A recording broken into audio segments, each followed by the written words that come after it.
यहाँ पर ये 3 प्रश्न दिए हैं। पहला प्रश्न दिया है कि किसी लेंस की एक डायोप्टर क्षमता को परिभाषित कीजिए। दूसरा न्यूमेरिकल है, तीसरा भी न्यूमेरिकल है।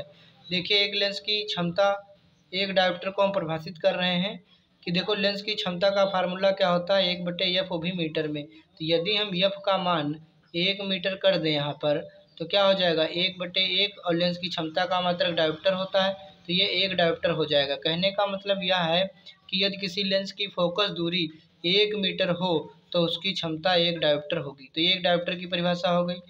अगला सवाल यहाँ पर देखिए, 2 मीटर फोकस दूरी वाले किसी अवतल लेंस की क्षमता ज्ञात कीजिए, यानी तीसरा क्वेश्चन देख लीजिए। तो यहाँ पर देखिए, 2 मीटर फोकस दूरी वाले किसी अवतल लेंस की क्षमता ज्ञात कीजिए। लेंस कौन सा, अवतल। अवतल लेंस की फोकस दूरी हमेशा नेगेटिव होती है, ऋणात्मक। क्षमता का फार्मूला 1/f मीटर में। f का मान मैंने रख दिया -2 मीटर। 2 से जब 1 को भाग करेंगे तो आएगा 0.5 डायोप्टर माइनस का। अब तीसरा प्रश्न देख लीजिए यहाँ पर, 1 मिनट।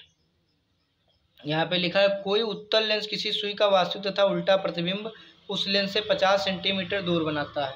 तो यहाँ पर जो है, ये हो गया अपना उत्तल लेंस, ठीक। ये हो गया इसका प्रकाशिक अक्ष, ये हो गया मुख्य अक्ष, ये हो गया ऑप्टिकल सेंटर।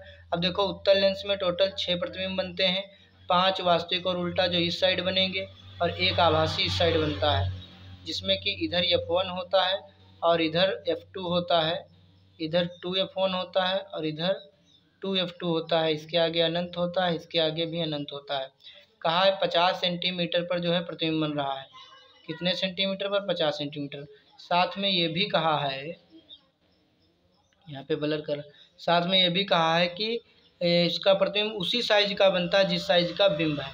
तो यहाँ पर उसी साइज का प्रतिबिंब कहाँ बनेगा, जब हम वस्तु को 2f1 पर रखेंगे। तो एक जाएगी मुख्य अक्ष के समांतर जो मुख्य फोकस से निकल जाएगी, और दूसरी जाएगी ऑप्टिकल सेंटर से जो कि यहाँ से निकलेगी, इस सामने काटेगा, यानी 2f2 पे, ठीक। तो अभी बराबर आकर, तो 50 सेंटीमीटर पे प्रतिबिंब बनता है, तो 50 सेंटीमीटर पर ही वस्तु रखी जाएगी, यानी u का मान भी कितना आएगा, 50 सेंटीमीटर, और v का मान तो पहले से दिया 50 सेंटीमीटर। इधर की दूरियां प्लस में ली जाती हैं, इधर की माइनस में। तो u और v के मान तो पता चल गए। कितनी दूरी पर वस्तु को रखना चाहिए, 50 सेंटीमीटर लेंस के सामने। दूसरा प्रश्न इसमें है, लेंस का फार्मूला लगाएंगे, 1/f बराबर 1/b माइनस 1/u। 1/f बराबर 1/b का मान 50 माइनस 1/u का मान -50। ये माइनस माइनस प्लस हो जाएगा, 1/50 प्लस 1/50, 1/f। तो यहाँ देखिए हर हो गया समान, तो ऊपर जुड़ेगा 2, 2/50, 2 कम 2, 25 दूना 50, f एक कम f बराबर 25 सेंटीमीटर। तो यहाँ पर फोकस दूरी प्लस आ गई, इसका मतलब हम समझ गए उत्तल लेंस ही है। अब हमको निकालना है क्षमता। तो पावर बराबर 1/f, सेंटीमीटर में अगर लेंगे तो यहाँ पे 100 लिखेंगे, मीटर में लेते तो यहाँ 1 लिखते। तो 100/f का मान कितना है, 25, 25 चक्कू 100। तो यहाँ पे आ जाएगा प्लस का 4 डायोप्टर। धन्यवाद।